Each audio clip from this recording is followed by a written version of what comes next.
nagugutom na po ako, kumain lang po ako sandali. Wala pa nga pong bawas yung kanin ko, sir. Wala namang Kasi pauwi problema. ako ng Hindi, sir, Bulacan, sir. papaliwanag ko sa'yo. Wala namang Baka po pwede problema. makisuyo, sir. Wala namang po Hindi problema naman ako kung... taga rito talaga, sir. Pakinggan mo nga muna ako, sir. Okay, Wala sige. namang po problema kung kumakain ka. Ang problema mo, dito ko pa sa Central Island Lock Park. Yes, sir, pasensya Pwede na. ka naman dapat doon, sir, tapos i-hazard ko. Gaya ng mga yun, naka-hazard, sir. Ano lang po, sir, kasi ka-order ko lang po.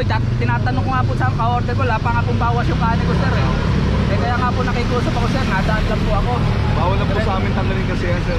Once na naklap yan, sir, bawal na po sa amin tanggalin. Kanina po, nung kinakabit, kinakausap ko na po.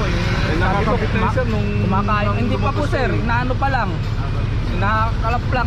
Nakikiusap naman po, sir. Taga Bulacan po ako. Hindi naman po ako taga rito, sir. Naligaw lang po ako dito, sir. Napasama pa. Kaya nga, sir. Hindi naman po sa akin sasakyan, sir. Driver lang ako, sir. Ang ordinansa ng Maynila, sir. Bawal tayo Sir, nakausap, alam ko po yun, sir. Ibig sabihin, nadaan lang po